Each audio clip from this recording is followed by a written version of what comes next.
Hello students. अब देखो हम लोग थोड़ा इसको और स्टडी करेंगे और एक एक के जोड़े को समझेंगे, है ना। जैसे मान लो पहला वाला एल्कोहल दिया, क्या दिया भाई? एल्कोहल। तो ये कम से कम 2 कार्बन से स्टार्ट करते हैं। कितने कार्बन? 2 कार्बन। अब 2 कार्बन जैसे हमने लिखा, ये एल्कोहल होगा और ये ईथर बन जाएगा।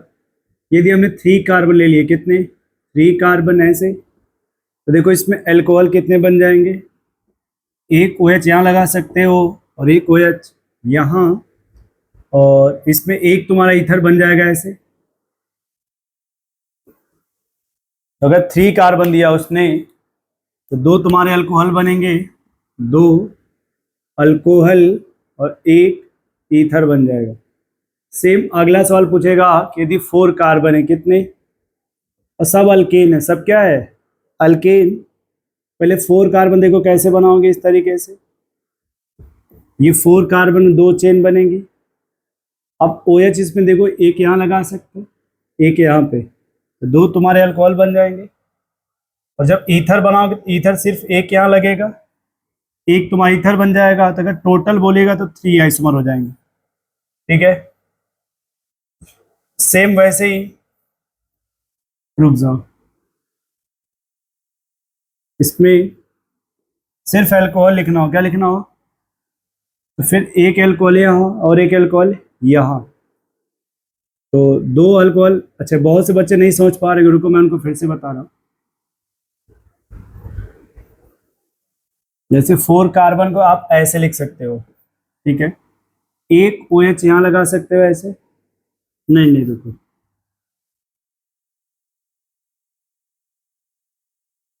आप लोग ऐसे ही समझो, ऐसे ही सही रहेगा। देखो ऐसे, एक OH यहाँ पे और दूसरा जो OH है वो यहाँ पे।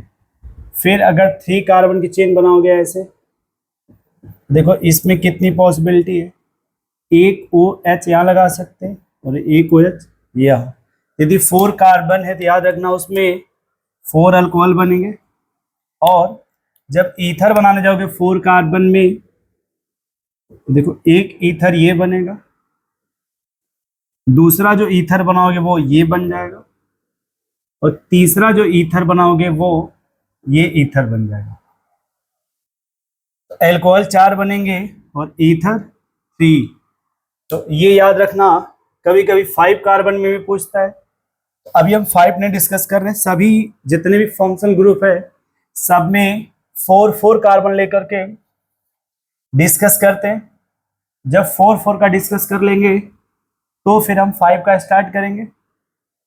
यदि हमारे पास 2 कार्बन है, एक अल्कोहल बनेगा और एक ईथर बनेगा। यदि 3 कार्बन है तो 2 अल्कोहल बनेंगे हमारे पास और एक ईथर बनेगा सिर्फ ये। रुको, मैं तुम्हारे प्रॉब्लम को थोड़ा और अच्छा बना दे रहा हूं, क्योंकि मैं जितना इसमें डेंट पेंट करूंगा ना उतने ही सवाल बनेंगे। देखो ये, और ये जो है वो ये ऐसे हो जाएगा। मैं अगले वाले का कलर चेंज कर दे रहा हूं। अब 3 कार्बन यदि हमारे पास है और ये देखो ऐसे ही है। अब कलर से भी ज्यादा समझ में आएगा। मैं ऊपर वाले को हरा कर दे रहा हूं ऐसे, है ना। अब तुम्हें ये 3 क्वेश्चंस मिलेंगे। अब मैं थोड़ा तुम्हें और आसानी से, थोड़ा आराम से कुछ डिस्कस करना चाह रहा हूं इसमें, उसे मैं ब्लू कलर से डिस्कस करूंगा। भाई ये अल्कोहल और ये इथर तो फंक्शनल आइसोमर हो गया।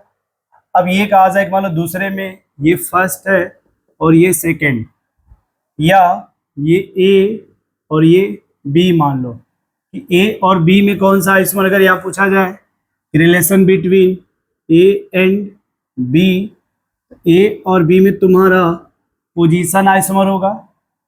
अब कहा जाए सर बताओ, अगर ए और सी में पूछा जाए, ए और सी में फंक्शनल, बी और सी में पूछा जाए तो वो भी फंक्शनल आइसोमर होगा।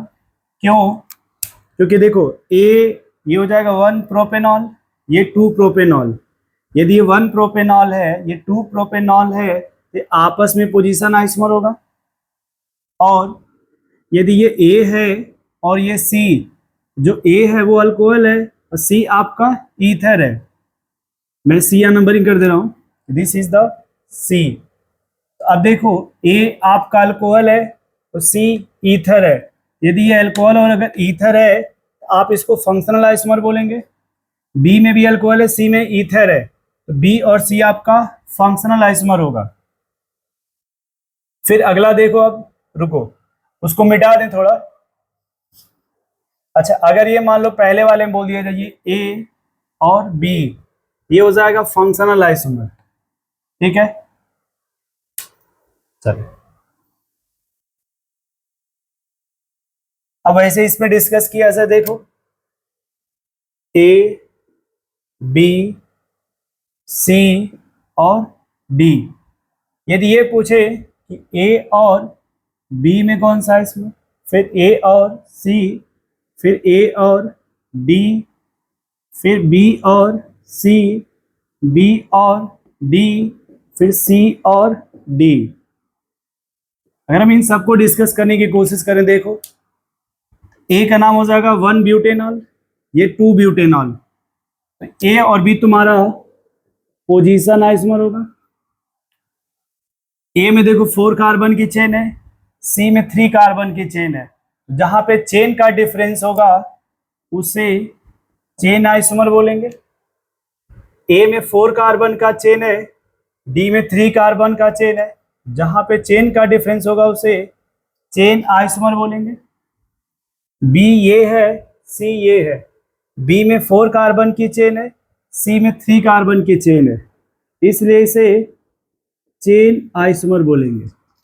बी में 4 कार्बन की चेन है, सी में 3 कार्बन की चेन है, इसलिए इसको हम चेन आइसोमर बोलेंगे, बी और डी को।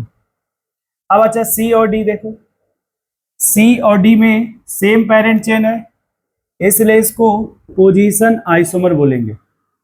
पोजीशन आइसोमर मींस अगर नंबरिंग किया जाए देखो ऐसे 1 2 3 4 5 6 क्वेश्चंस तुम्हारे इन चारों से ही बन गए। देखो सिर्फ इतने ही 4 क्वेश्चन से 6 क्वेश्चंस बन गए तुम्हारे।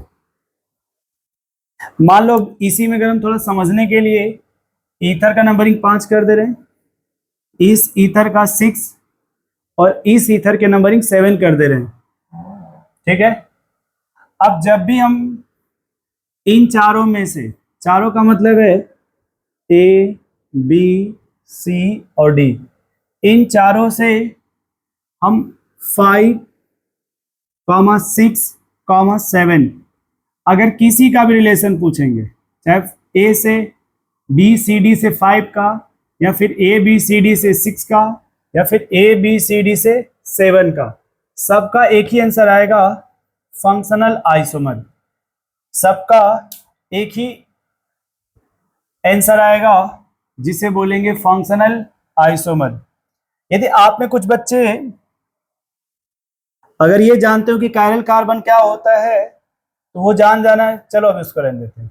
इतने क्वेश्चन तुम्हारे, अभी देखो इसको भी मिलाएंगे तो मान लो इससे 5 से 4 क्वेश्चंस, फिर 6 से 4 क्वेश्चंस और फिर 7 से 4 क्वेश्चंस अगर जोड़े जाए तो 12 क्वेश्चंस और बनेंगे हमारे पास। कितने क्वेश्चंस और बन जाएंगे? 12 क्वेश्चंस और बन जाएंगे और 6 क्वेश्चंस पहले से हैं।